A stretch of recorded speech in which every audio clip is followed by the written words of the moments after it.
crisis vitales. Buenos días, Mucho gusto, bienvenido. doctora.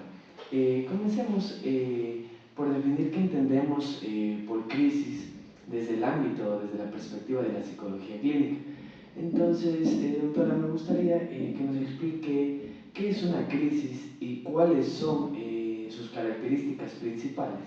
Ya, una crisis son eventos eh, traumáticos vividas de manera imprevista, ¿no? Que el individuo, digamos, no estaba eh, consciente de esta situación que venía y que afectan en el plano emocional, en el plano mental y físico del individuo. Listo, doctora. Ahora recabando un poco más y adentrándonos un poquito más en la información, con respecto a factores desencadenantes, ¿podría mencionarnos algunos de estos factores que pueden llegar a desencadenar una crisis en una persona? Ya, como le decía en la pregunta anterior, son eventos, digamos, que no estaban previstos, ¿no? Y que se dan en las situaciones de la vida, pero que el individuo, digamos, no tiene la resiliencia como para enfrentarlos, porque todos los seres humanos pasamos por eventos traumáticos, ¿no? Entonces, una de las características de esto es que le impacta al individuo, porque no puede manejar la situación, a lo mejor está solo, no conoce digamos, no está tan asertivo, no hay resiliencia en el individuo como para poder manejar estas situaciones, estos eventos de crisis.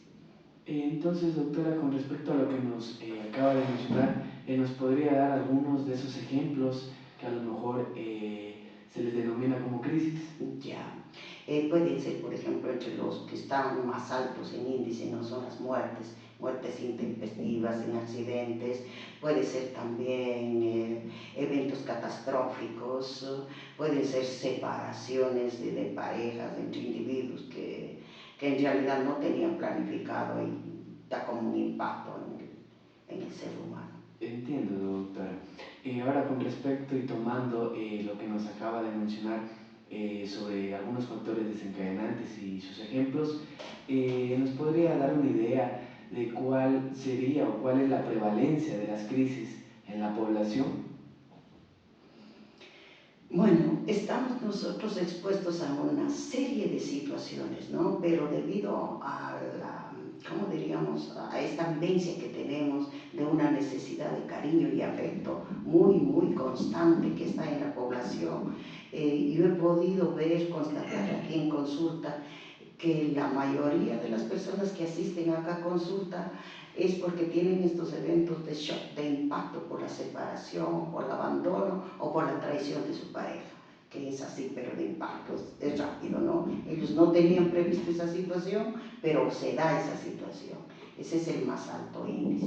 El otro es la debido también a esta característica de que nosotros tenemos que gozar de la vida, que los hijos vienen acá y no tenemos los recursos suficientes, entonces hay muchas chicas que en estas situaciones que se quedan embarazadas, para ellas es un shock y sufren muchísimo. Y consecuencia de eso hay algunas chicas, en cambio, que viven situaciones de aborto, en donde les pintan el aborto como algo, no, eso es rápido, te tomas esto y ya, pero el impacto que vive su cuerpo, el dolor físico y el dolor emocional es tan fuerte que ellas no estaban preparadas para eso y viene a ser como una crisis fuertesísima.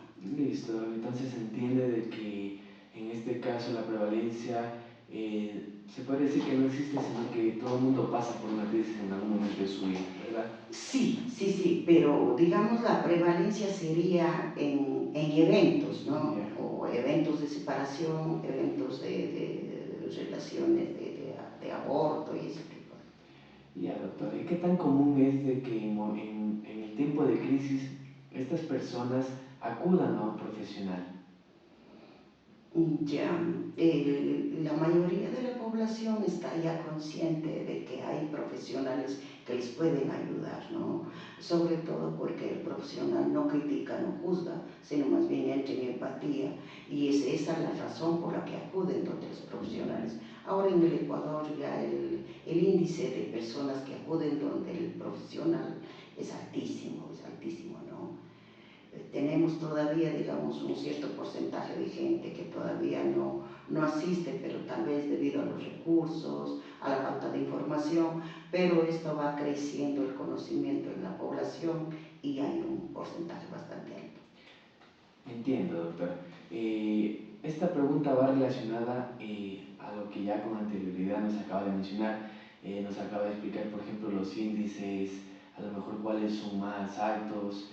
En este caso me gustaría preguntarle a usted personalmente, ¿con qué frecuencia usted recibe a personas que a lo mejor están pasando una crisis y cuáles son las crisis más frecuentes por las que estas personas acuden a consulta? Bueno, yo en mi consulta tengo a personas con mayor frecuencia que asisten, es por problemas de separación de pareja, problemas de manejos afectivos, de relación de dependencia y que a veces no está previsto una separación, ¿no? O una traición. Entonces es un impacto bien fuerte en las personas y más acuden mujeres que hombres, ¿no? Listo, doctora. Entonces, ¿cómo estas crisis afectan la salud tanto mental y emocional de estas personas? Y la crisis, como en ese momento no se tienen los recursos, el individuo lo recibe como un shock y afecta, ¿no? Afecta la vida laboral del individuo, la vida educativa, no sé, la vida profesional del sujeto se altera. Hay algunos que quedan bloqueados totalmente, ¿no? Es por esa razón que acuden del profesional para salir de ese shock, de ese impacto. Entiendo. Me paso a mi compañero. Listo, doctora. Una pregunta también sería, ¿cuáles serían los enfoques, es decir, las técnicas más utilizadas en caso de crisis? Ya, en un caso de crisis, todas las técnicas, todo lo que conoce el individuo se utilizaría, ¿no? Pero aquí depende muchísimo de con qué persona estoy al frente. Y más bien, en vez de hablar de técnicas mismo, lo que hablaríamos es de ciertas características que debe tener el profesional. Una de las características es la empatía, ¿no? Entrar en empatía con el individuo. Otra de las características es ser muy asertivo. Otra es entrar en resonancia con el sujeto. Esas son como cualidades, diríamos, para poder trabajar con el individuo. Y de ahí las técnicas, dependiendo de las situaciones, podríamos utilizar todas las técnicas que tenemos dentro de las corrientes psicológicas, ¿no? Hay técnicas cognitivas, técnicas conductuales, técnicas humanistas, todas ellas entrarían, dependiendo de las características de la persona que tenemos al frente. También se podría preguntar, doctora, en el caso de la crisis, digamos, cuál sería el nivel de eficacia de este manejo de estas técnicas? Y la eficacia depende muchísimo de las características del profesional. O sea, si el profesional entra con estas cualidades que le nombré hace un momento, ¿no? De empatía, de resonancia, de estar en ese momento con el individuo, sin cargarse de tanta técnica, sino más bien de entrar en empatía con el individuo, es muy eficaz, muy eficaz. Y en el caso de una crisis, hablando psicológicamente, se tendría que, por ejemplo, en un fallecimiento de algún familiar, tendría que intervenirse inmediatamente digamos, en así, dar terapia al paciente o se tendría que esperar algún tiempo para, para poder intervenir. Y ya, ahora verá, la terapia es ya la utilización y manejo de un tiempo respectivo sobre técnicas que vamos a utilizar, se da un proceso, hablando de terapia. Pero si estamos hablando de crisis, es una contención emocional que tenemos en ese momento, que la persona ha perdido a alguien, ha fallecido a alguien, entonces ahí lo que hace usted es una contención emocional, hacer que la persona descargue el sentimiento que está sintiendo en ese momento. Y sabemos nosotros que dentro del fallecimiento de alguien, el proceso de luto va por etapas, ¿no? Entonces la primera parte, que podría ser la crisis, es acompañarle de manera empática al individuo que está sufriendo eso. ¿Y cuál sería la diferencia en el impacto de una crisis en lo que es niños, jóvenes y adultos? Ya. El niño, por su corta edad, todavía no ha adquirido ciertos aspectos, ciertas características como para poder enfrentar crisis, ¿no? Y es por eso que el niño es el más afectado en las situaciones de crisis.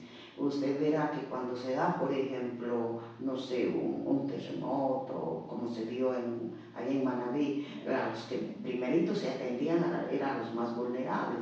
El niño es vulnerable porque no tiene las herramientas como para poder manejar una situación de crisis. Para él le llega como un impacto, como un shock bien fuerte, ¿no? Que puede quedar afectado para toda la vida. Entonces, hacia ellos primerito que se tiene que trabajar porque no tienen las herramientas necesarias, ¿no? Aunque pueden haber ya en esa edad niños resilientes, ¿no? Que de alguna manera manejan la situación, pero esa resiliencia en un niño les viene ya desde la parte genética. En cambio, ya un adolescente ya tiene ciertas herramientas para poder enfrentar las situaciones de crisis.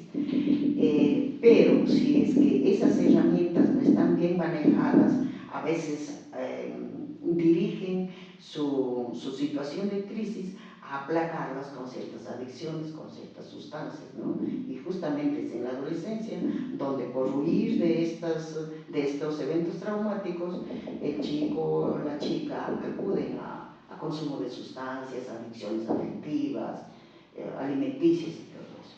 Y ya para finalizar, doctora, ¿nos pudiese usted tal vez ayudar con algunos consejos para, en el caso, poder manejar una crisis? Ya. El psicólogo en sí tiene que ser en primer lugar muy empático, ¿no? Conocer la vivencia que el otro está sintiendo y ser muy asertivo para saber en qué momento intervengo y qué hago, ¿no?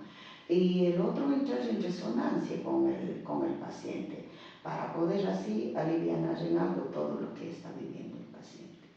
Muchas gracias, doctor. Eso sería todo en cuanto a la entrevista. Le agradecemos su tiempo y Igualmente, muchas gracias de mi parte y por toda la información que nos acaba de brindar, que es de mucho valor. Un gusto también tenerles aquí, ¿sí?